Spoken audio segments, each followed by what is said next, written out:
காலத்தின் குரல். குரல் 3. இல்லந்தோறும் மறைக்கல்வி, தினந்தோறும் புத்தெழுச்சி. தேசிய விவிலிய மறைக்கல்வி திருவழிபாட்டு நடுநிலையம் 1967 அருட்பணி டி.எஸ்.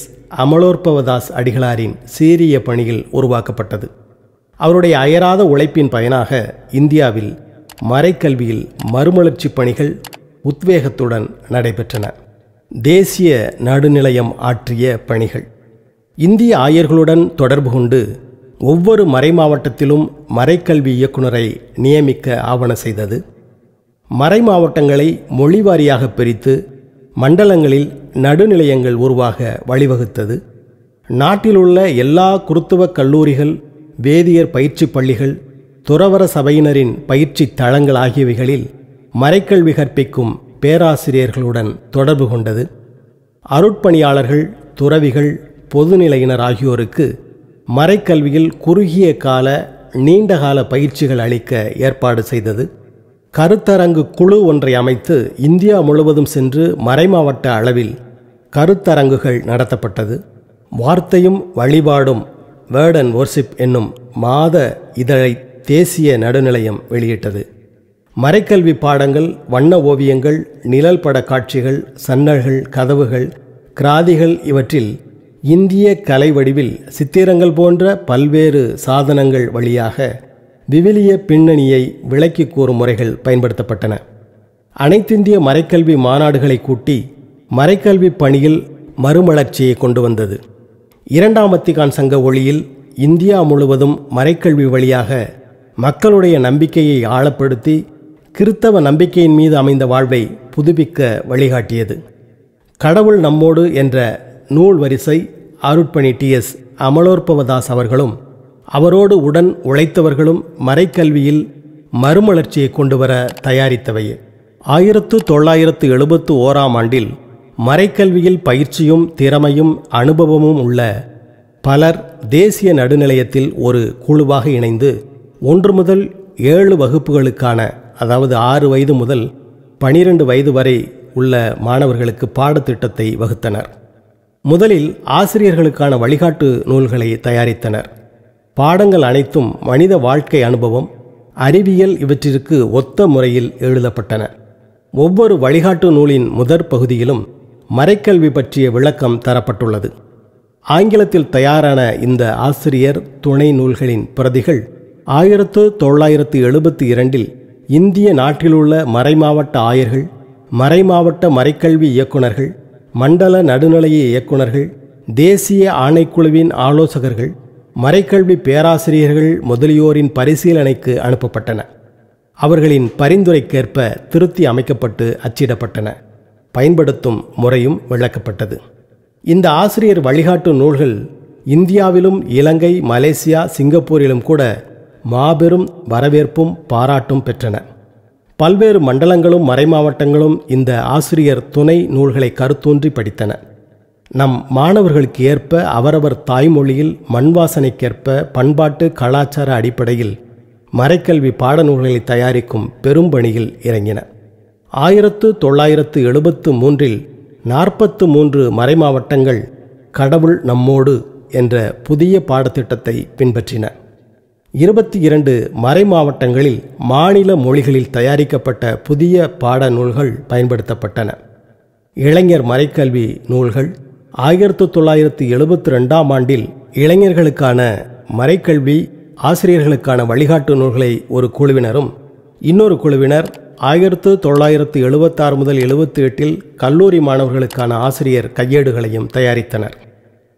பள்ளிகள் மட்டுமின்றி கிறித்தவ குடும்பங்களில் தங்கள் பிள்ளைகளுக்கு மறைக்கல்வி கற்பிக்கும் முக்கிய பொறுப்பும் கடமையும் பெற்றோருக்கு உண்டு என்பதை வலியுறுத்தி கடவுள் நம்மோடு பாடநூல்களுக்கு பெற்றோருக்கான கையேடுகளும் தயாரிக்கப்பட்டன. அவற்றை பயன்படுத்தி பயிற்சி அளிக்க பெற்றோர்களுக்கென்றே 1 வார கருத்தரங்கும் தேசிய நடுநிலையத்தில் நடத்தப்பட்டது. பள்ளியில் பிள்ளைகள் கற்கும் மறைக்கல்வி குடும்பத்தில் பெற்றோரால் தொடர்ந்து கற்பிக்கப்பட்டு அன்றாட வாழ்வில் கடைபிடிக்கப்பட வேண்டும் என்று வலியுறுத்தப்பட்டது. குழந்தைகளுக்கும் இளைஞர்களுக்கும் அளிக்கப்படும் மறைக்கல்வி பயன் தர வேண்டுமாயின் முதியோரும் மறைக்கல்வி பெற வேண்டும் ஏனெனில் அவர்களுடைய வாழ்க்கை இருப்பது முதியோரின் ஆதரவில்தான். எனவே முதியோருக்கான 2 திட்டங்கள் வகுக்கப்பட்டன. ஒன்று முறைசாரா முதியோர் மறைக்கல்வி, இரண்டாவது முதிர்ச்சியடைந்த கிறித்தவர்களுக்கான ஆன்மீக பயணத்தின் முன் தயாரிப்பும் திருச்சபையின் மறுமலர்ச்சியும். பயிற்சி பாசறைகள். இந்தியாவில் மறைக்கல்வி பணி என்பதும் திருச்சபையின் மறுமலர்ச்சி என்பதும் ஒரு சில ஆயர்களையோ அல்லது நடுநிலையங்களையோ மட்டும் சார்ந்தது அல்ல. அது நாடு முழுவதும் தழுவிய ஒரு மாபெரும் இயக்கம். இவ்வியக்கத்தில் ஆயர்களும் அருட்பணியாளர்களும் துறவிகளும் பொதுநிலையினரும் ஈடுபாடு கொள்ள வேண்டும். ஒருங்கிணைந்து அதை வளர்க்க வேண்டும். அவ்வாறாயின் அவர்கள் பெருமளவில் பயிற்சி பெற வேண்டும் என்பதற்காக 1977 முதல் 1982 வரை மறைக்கல்வி ஆசிரியர்களுக்கு பயிற்சி. மறைக்கல்வி ஆசிரியர்களுக்கென 17 நாள் பயிற்சி முகாம்கள் தேசிய நடுநிலையத்தில் நடத்தப்பட்டது.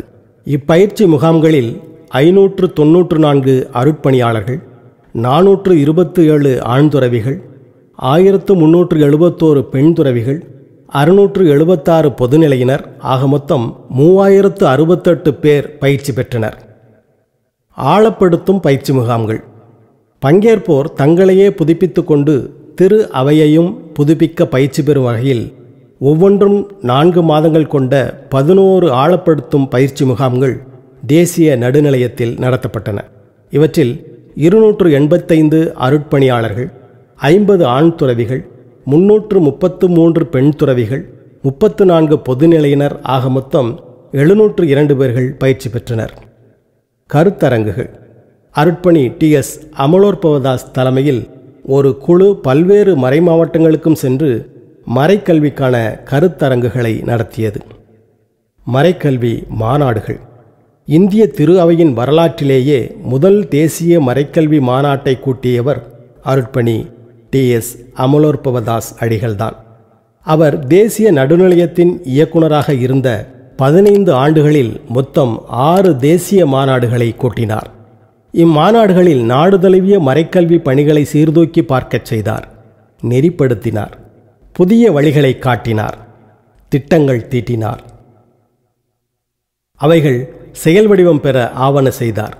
மறைக்கல்வி பணியை இந்திய வாழ்க்கைச் சூழலுக்கு ஏற்ப நற்செய்தியின் படிப்பினைகளை புரிந்து கொள்ளும் வகையில் மண்வாசனையோடு தழுவி அமைத்து இந்தியா முழுவதும் ஓர் இயக்கமாக உருவாக்கினார்.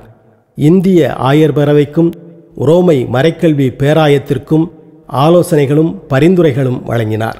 ஒவ்வொரு மாநாடும் இந்திய மறைக்கல்வி வரலாற்றில் ஒரு முக்கிய மைல்கல்லாகும்.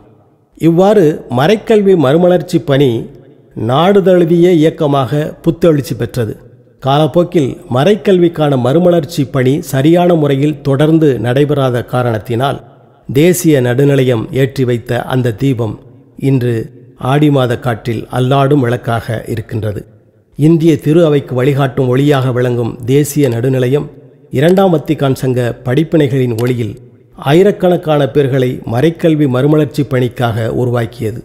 அவர்கள் எல்லாம் இன்று எங்கே இருக்கிறார்கள், என்ன செய்கிறார்கள் என்றே தெரியவில்லை.